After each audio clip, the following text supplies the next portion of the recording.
Hey, what's going on, everybody, and welcome into the inaugural episode of the Dollar Store Boys. I am Dion Rabouin, man. I'm here with my partner, Justin Adams. Justin, why don't you tell the people who you are? Well, you know what, Dion, first of all, thank you for having me. You know what, it's awesome to be able to be on this podcast with you. I'm a reporter in Denver, Colorado, also do play-by-play broadcasting. But you know what, when we thought about this podcast, the thing that really stood out to me was, number one, two friends from way back. We're talking about 20-year relationship doing that. Yeah, but also... we don't have to tell the people how old we are, Justin. We ain't got to tell them how old we are. I mean, we just turned 21 yesterday, so we're okay, you know? We can legally drink now. That's right. That's the bar. But it's an opportunity for two friends to be able to tell others about something that we're both passionate about, which is financing. And as a husband, a father of two, to be able to talk about successes I've had with financing, things that I'm still learning, and to keep it a buck, man, respect you at the highest for what you do too. I'm really excited to be able to go and join you on this journey that we have of talking about financing. Yeah, man. So we wanted to put together a podcast that was about finance, that really was about money, right? In every aspect of money. That's spending money, saving money, investing money, growing your money, and then how people lose money, right? And how you not only avoid those traps and pitfalls, but how you get on the right side of that, making sure that your money is all the way correct.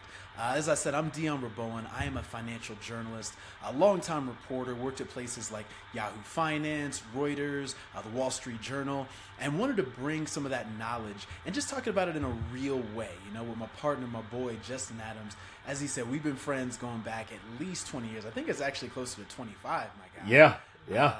Because we met in high school, so that little thing about us being 21 years old, that was a little jokey joke. That's right. We are full-grown men.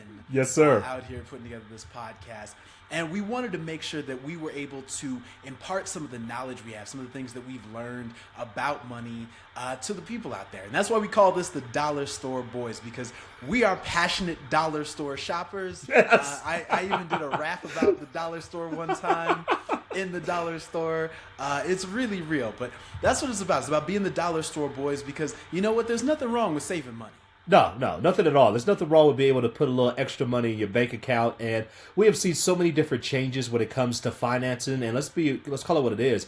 There's no other time than now to be able to go and say, hey, let's grab hold of your finances. You got the beginning of the year. Everybody has those New Year's resolutions, but one thing you can do is to be able to go and start anew with your finances, no matter where you are. If you have debt issues or if you're just looking to try to save, this is a great opportunity to be able to go and start anew today. And so we just want to hook you up with a couple of tips and a couple of, things in your toolbox to be able to go and get the job done, Dion. Exactly. I noticed a lot of podcasts out there, a lot of finance-focused information out there really only focuses on one thing. They either tell you, okay, here's how you save, right? Or they tell you, oh, here's how you get rid of debt, or here's how you avoid spending your money, or there's a dedicated investing podcast. Here's where you should be putting your money.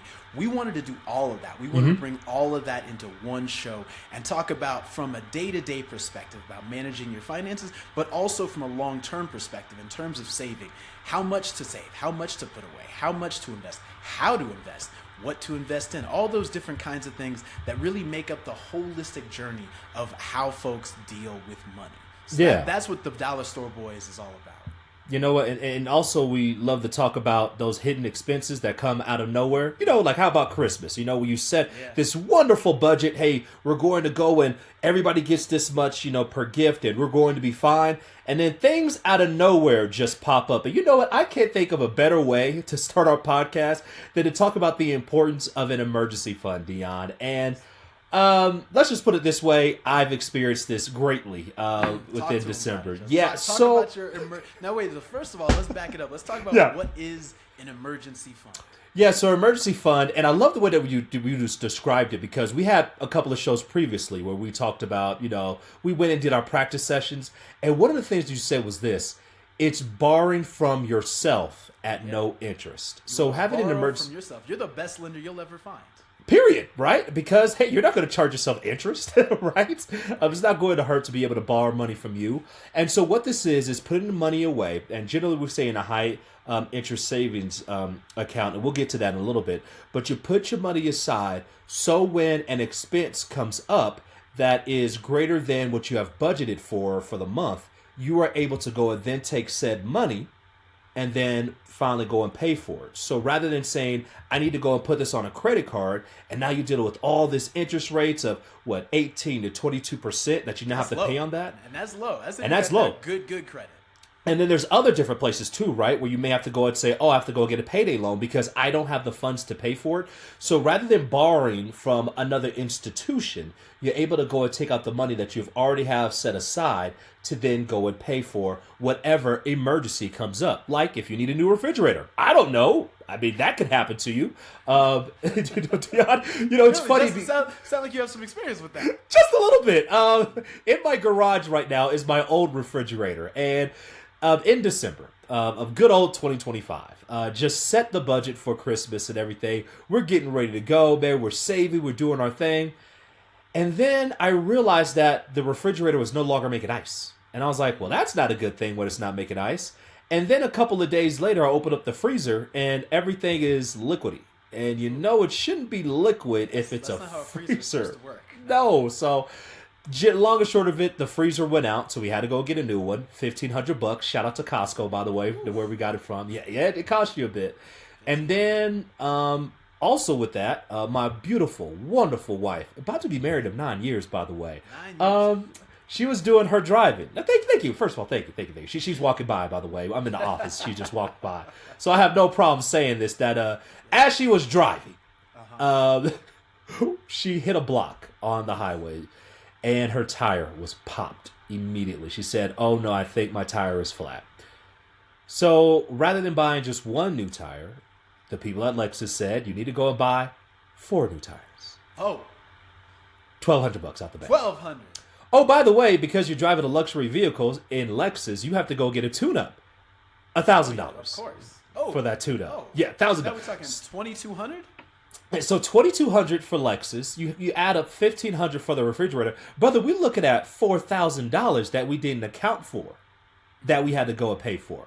Now, you can imagine if we didn't have the money, we would be in a lot of trouble, but we had it in our emergency savings account. So rather than it becoming something that we're afraid of or that we couldn't, pay for, it just became a nuisance. But Dion, that's not the way it is for the majority of Americans. There's a study that came out from Empower that said a lot of people, they don't have any savings, or the average American only has $500. What's going on, man?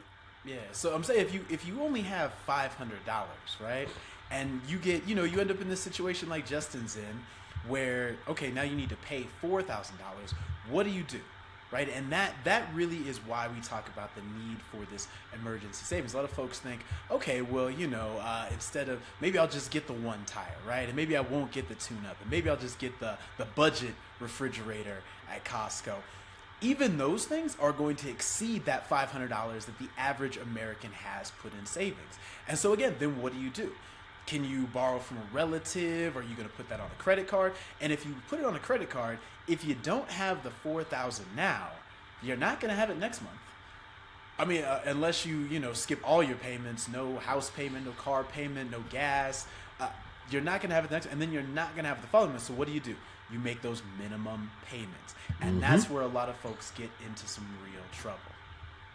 And you also talked about payday loans too. That's another thing that is very popular, but it's those interest rates. Dion, explain people quickly payday loans and how they're so dangerous. So we talk about credit cards and payday loans, right? So I just want to give an example of just what can happen when you start to get in this cycle of debt. Because a lot of folks think, okay, well, you know what, I got this credit card, I can put, that's what's going to be my emergency fund. And the danger with that is a credit card is designed to keep you paying money to the credit card company. So to just give you an example, right? Like, let's just say instead of $4,000, you make a $1,000 purchase, just to keep the math simple. I'm not a math major, so I like to keep things simple and easy. But you've got a $1,000 purchase, right? The average credit card APR in the United States is about 23%. So that's for the full year, right? So let's say you have $1,000, you put it on that credit card, now you're paying 23% APR. And again, remember, that's the average, right? A lot of folks have those APRs up at 28, 29, 30%, but let's keep it average. Let's say you buy this $1,000 and you're making the minimum payments, all right? So after 6 months of making those minimum payments, you've paid $150, but you still owe $975. Or sorry, $925. That's crazy. So again, you've paid double what you've actually paid off. So now you're looking at that, you're saying, wait a second, I paid $150. I've only reduced the balance by $75. And that's because every month what you're paying is the interest. So the interest on that $1,000, again, we're talking about $1,000, not $4,000. The interest on that $1,000 is just as much, or it's just a little bit less than the minimum payment. The credit card companies know what they're doing. And so all you're doing when you're making the minimum payment is basically paying off that interest. So you're not affecting the balance of the actual payment at all. So let's say you say, okay, you know what I'm gonna do? I'm gonna go get a payday loan, because if you live in certain neighborhoods, those payday loan places, they're everywhere. They're doing ads on TV. They got billboards all over the place. You're like, oh yeah, I can get $1,000 cash, no questions asked. I just sign this little agreement. Okay, I'll do that. Well, the payday loan, that APR is 400%. Lord have mercy. 400. Unreal. So let's say, and again, what they're going to do is they're going to keep those payments low, right? So that you keep on paying. And what you're really paying now is, after 6 months of making the minimum payment on the payday loan, you owe $1,900. So not only do you owe the amount that you borrow, you owe an additional $975 on that payday loan just for taking out the payday loan. And the payday loan company is not going to tell you, hey, you owe us $1,900. Now they're going to say, hey, just, keep paying it off, $25, $50 a week, it's all good. And so again, it's going to take you years, and you're going to pay double, triple, 3 or 4 times what you initially borrowed the money for. And that's the danger of getting into these payday loan situations. Even using credit cards, again, if you just make the minimum payments, because we talked about it, you didn't have $1,000 up front to make this payment. So what'd you do? You went and borrowed. Well, now you're in the cycle of borrowing, and you keep being in that cycle. And you keep giving all your money away to the payday loan company or the credit card company or these other folks with high interest rates, instead of keeping that money for yourself. And honestly, you can't win. So you feel like you're in this point of mentally where, you're working to just pay this loan back. And that's the way that you feel. You're never able to go and save. You never feel like you're going forward. And so we just want to be able to go and prevent this, Dion. But I wanted to quickly go back to the studies that we found from Empower. And it says this: 32% of Americans have zero emergency savings. 1 in 3. That's 1 in 3. That's crazy. That's crazy, man. So think about this. If you're on a block, right, a neighborhood, you could go and count the houses and say, oh, the third house has zero emergency savings. So they are legitimately living paycheck to paycheck. If anything out of the ordinary happens, they got to use their credit card. So they're immediately in debt. And then the median emergency savings, Dion, it's just $500. My refrigerator was $1,500, people. Okay. Bro, hey, so I just got a consultation the other day for a new furnace at my house. Okay. They want $17,000. For who? For a new furnace. $17,000. Golly. I kicked that man out of my house. I said, get out. But then, I did some research, because me, I ain't paying no money. The median cost for a new furnace is about $5,000. And if you own your home, you can't live without a furnace. No. You got to get that thing fixed, especially right now. Like, we're in Colorado, in Denver, Colorado. But I'm not going through the winter with no furnace. No. So if I don't have $5,000, what am I going to do? If I only have $500 put away in savings, what am I going to do? And even worse, when you look through the generations, right? We looked at the study for Empower looked at Gen Z, Millennials, Gen X, and the Baby Boomers. Baby Boomers had an average of $2,000 put away. Again, the average baby boomer wouldn't even be able to afford to replace their furnace. Right. The Gen Xers have an average of $500. Gen Z had an average of $400. Millennials, that's you and I, Justin. You're about to be 40 years old. I'm already 40 years old. That's right. Millennials had an average of $300 put away. We got less money put away than these folks in their 20s. That's crazy. You know what? Did it say the reason why? Or what do you think is the reason why that our generation in particular has no money? Why are we broke out here in these streets, man? Why are we broke in these streets? mean, you can really look at it from a historical perspective, right? Like our generation, we were generally kids or, high schoolers in the 2001 financial crisis when the dot-com bubble melted and broke apart, right? But then you had 2008, right, when a lot of us were in our early 20s or maybe a little bit younger than that, going through that part. So again, putting away that money was tough. But then you have also 2020, right? We've lived through a period of zero interest rates or zero or, almost zero interest rates for a long time. From that 2009 time when the Federal Reserve took interest rates all the way down to zero up through really about 2022 when interest rates finally started to come back. So a lot of folks didn't see the value of saving. They think, okay, well, I'm just putting this money here in the savings account. It's not going to grow. It's not going to, compound the interest because I'm only getting 0.01 or, 0.05% interest on my savings. So why even do that? So I think part of it is a response to just all the negative stimuli that our generation has been through, but also part of it is just not understanding that's not the world we live in now. Yep. You can get interest on your savings, 3.5%, 4% still out there today. And that's real money. It's free money that's coming to you just for doing the right thing and putting your money in the right savings account. We're going to talk about that in a little bit, but I want to quickly go back because we want to talk about these accounts that you need to put your money in. But again, we wanted to really reinforce this, okay? The importance of why emergency savings accounts matter, okay? Obviously, unexpected car repairs, or you need to go buy tires, medical bills, home expenses like your furnace, financial shocks. Look, those happen to everybody. Nobody is excused from that. And also, without savings, use credit cards, loans, and those can trap you in debt, Dion. Here's a study from Forbes magazine. Before we move on, it says this. Credit card debt in the United States is $1.23 trillion at the end of the third quarter of 2025. And that's according to recent data from the from the Feds in the Federal Reserve, excuse me, in the third quarter of 2025. So Dion, one thing that hit me the most is that Americans nationwide rely on credit. Nothing new, okay? The average American is carrying the debt of $6,523. Let me say that again. $6,523. That's the average, Dion. What the heck is going on out here, man? Why is this happening? Why are we seeing that? Look, we're already the generation that doesn't have any emergency savings, and now we're carrying over $6,500 of debt.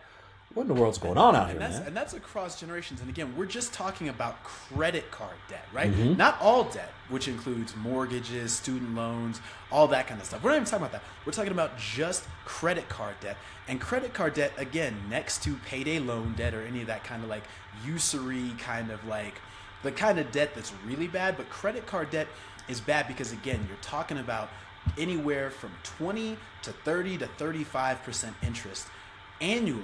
So if you divide that by 12, that's 3-4% that you're paying a month. And for a lot of folks, credit cards are set up to have you paying just the interest. So again, if you have a $6,500 balance today and you make the minimum payment, well, that's going to be $60 to $75. You're actually paying more in interest. So your balance, even though you're paying every month, is growing.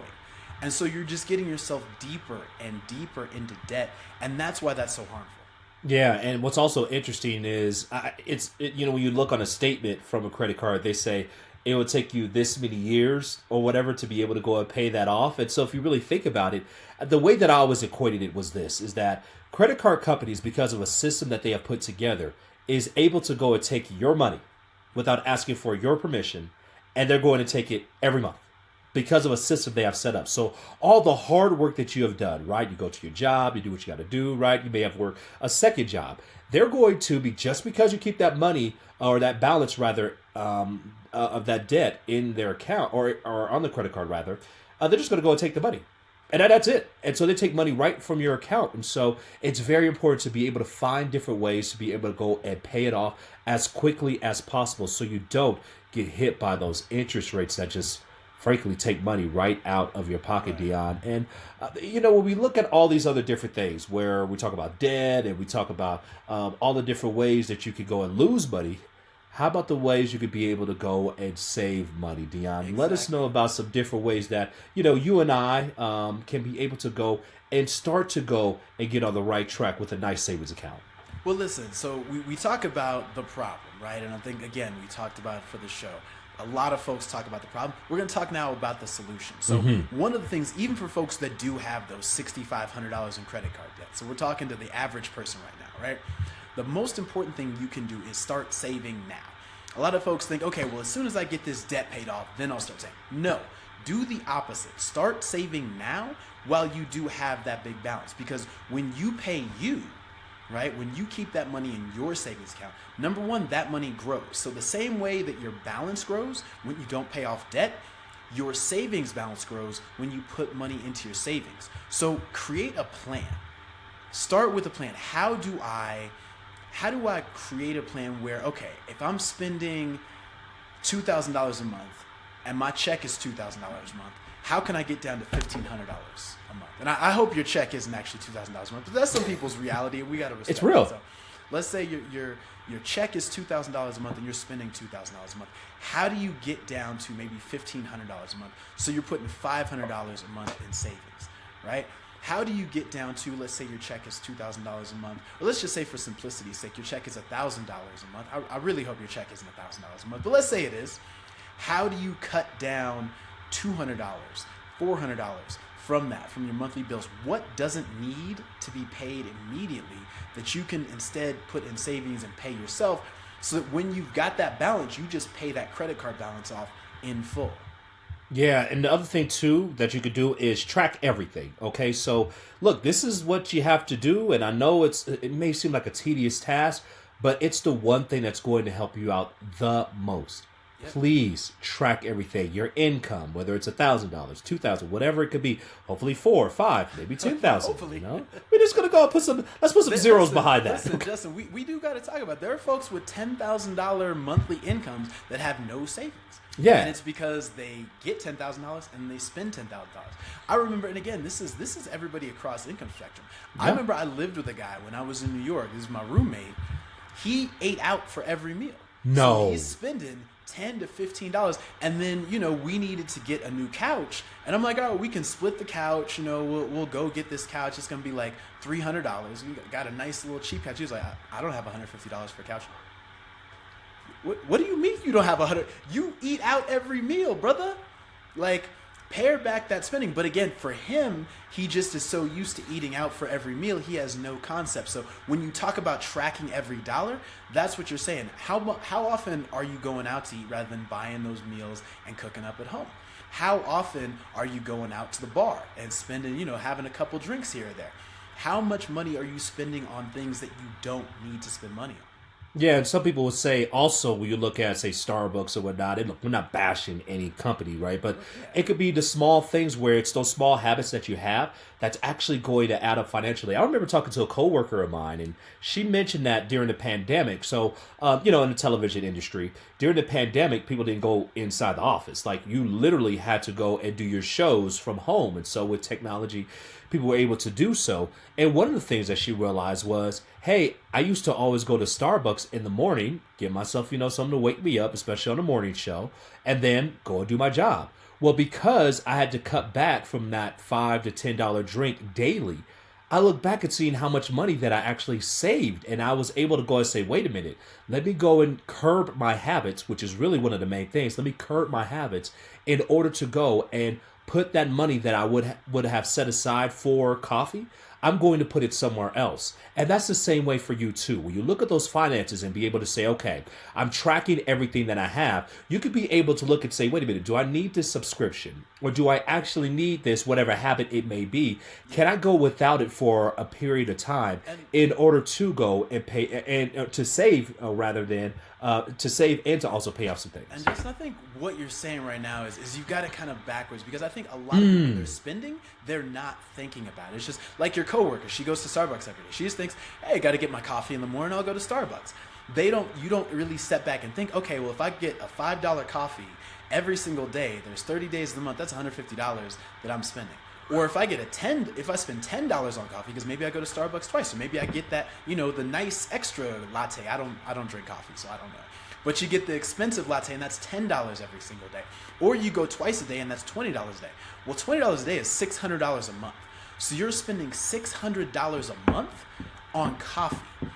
And you have a $6,500 credit card balance. If you just take that coffee money and put it towards your savings, in less than a year, in 11 months, paid off. Yeah, $7,200. Think about that. Under the scenario that you have, that's $7,200 from coffee alone. From coffee. If you're going to Starbucks twice a day, you're paying $20 after taxes. That's $7,200, right? And you have $6,500 in credit card debt that's just growing every single month. Put that towards it. The one thing that you've talked about, Justin, you've talked about getting those first quick wins. Talk a little bit about that, if you will. Well, the first quick win that you want is to be able to make sure that when you do your budget, have a zero-based budget. What this means is that every dollar truly has a job. You want to make sure that you get that together. But one of the quickest wins that you can have is to have a starter goal of just $1,000 in your emergency savings account. And this was something that was really popularized by Dave Ramsey, and we get that, right? $1,000, get your emergency savings going. But you want to have something that just feels good. You want to be able to look and say, wait a minute, we've put money away. I did that. And, well, think about this, Dion. Just $1,000 by itself. You are doubling the average amount that the American has in their emergency savings account by just having $1,000. So if anything happens, let's go back to my example with my refrigerator. That goes out. Well, now rather than saying you have to take out the full $1,500 to go and pay for the refrigerator, you're now only paying $500. Because you're now able to go and take out that $1,000, throw that now on the refrigerator, maybe even go and pare it back and say, let's get a different refrigerator. That lower cost refrigerator. But you know what? Who are you trying to impress? Because even though maybe it be a lower cost or the lower version of it, you're still able to walk away with no debt. And now you still have something that's going to freeze your item or keep them cold, right? Your frozen items are frozen instead of leaking. It's not liquid. We put it that way, right? Yeah. And so you want to make sure you have those small wins. And the biggest win you can have is by having that $1,000 emergency savings fund. And here's how simple and easy it is. It's just $100 for 10 months. Put it that way. $100 for 10 months. Can you find in your budget $100 and to be able to put that away? That's going to go and give you the momentum you need and mentally be able to help change your mind when you talk about saving money, when you look at different things that may come up. Now you'll be able to have that in reserve and to be able to get you started on your savings journey. Absolutely. And listen, the biggest part of that, again, is changing your life, changing your habits. Understanding, like, coffee is pretty cheap. You just go buy it in the store. Bingo. Instead of going to Starbucks, right? And it's all these little decisions. It's impulse buys. It's, we talk about that, but the big thing you have to do from there is you have to then go and put that money towards savings. And Justin, you talked about every dollar having a job. So if you start off and you treat your savings like a bill, I got to pay for, I got to pay rent, I got to pay for the car, I got to pay for gas. And you know what? I got to pay this savings bill because $200 every month has to go towards savings. Well, then you're looking at, okay, how much do I have left?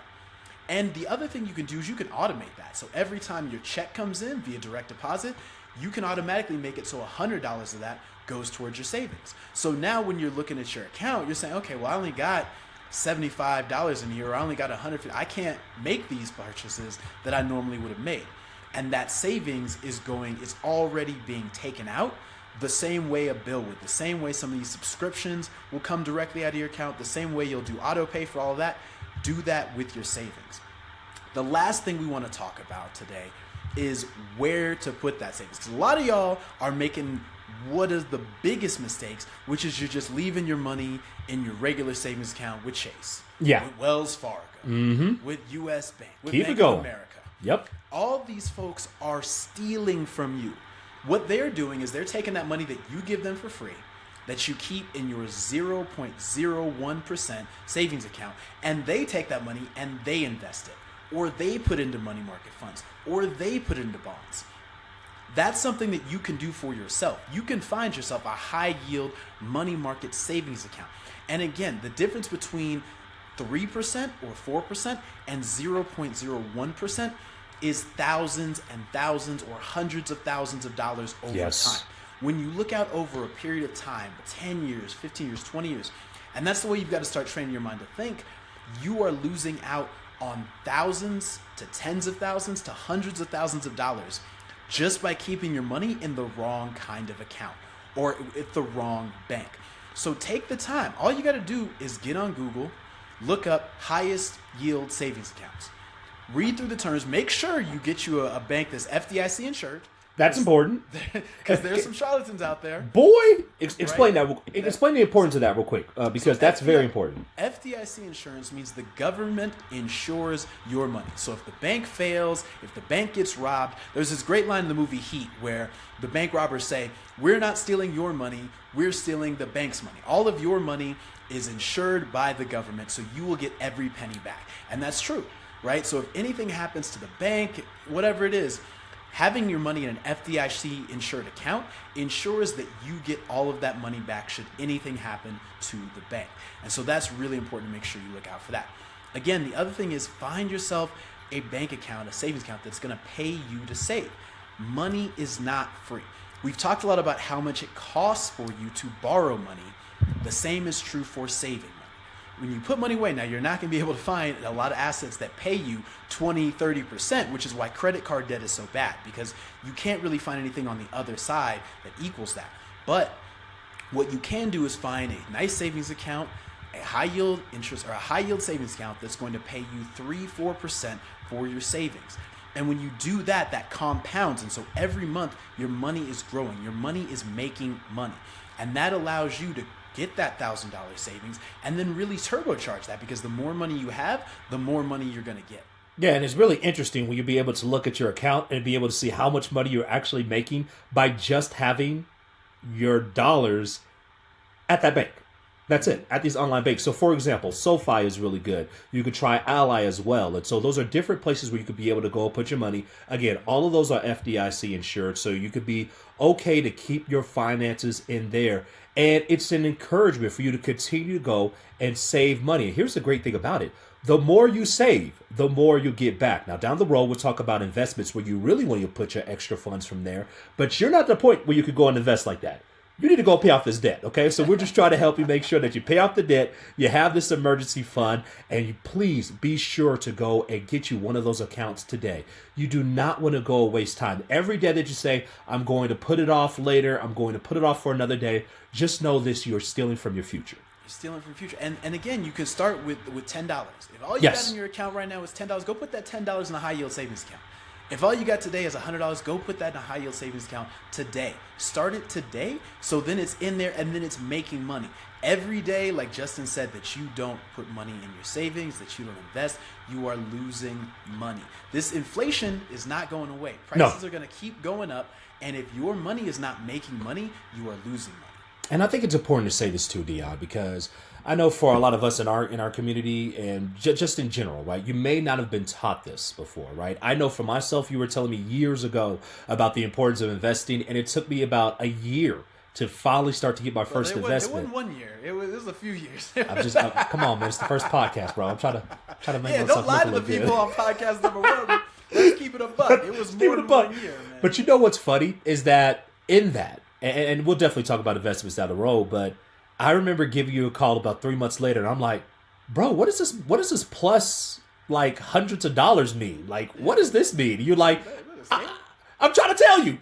I'm trying to tell you. This is why you want to put the money away. My cousin just called me up a couple months ago, and she was like, my account has grown by like 15%. Is that normal? I was like, yeah, that sounds about right. She's like, what? Like, my money just grows by 15%. I'm like, yeah, when you invest it, that's what happens. That's exactly what happens. And so in the same way, look, when you have these high interest savings accounts, look, they're not going to be at the 15%, right? But 3% is very important. When you talk about your emergency savings, to have it somewhere like that, just know that it's going to continue to grow, and it's going to be something where you could make $1,000. You could make several $1,000s off this account alone by just keeping it in there, depending on how much you have. So please, please, please make sure that you put your money away in an account like this. Oh, and another thing too, Dion, which is very important, you can't get to it immediately.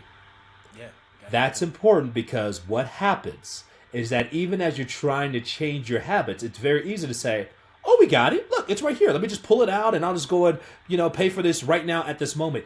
It gives you that extra second to say, is it that important to be able to physically take money out of this account and then to go and finally pay what said item is? And so make sure you go and have that emergency savings account. Please, please go and make that dedication today.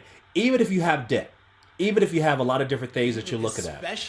Especially if you have debt, make sure today that you make that commitment to go and put $10 away, $50 away, $100 away. Put it in these accounts so that you'll be able to go and have something put aside for those emergencies. Put those in those high yield savings accounts today. Listen, and that's the last word. Just I'll leave it there. Listen, we are the Dollar Store Boys. We appreciate all of y'all tuning into our inaugural podcast. For my man Justin Adams, I am Dion Rabouin. We appreciate y'all being with us right here on the Dollar Store Boys podcast. See ya.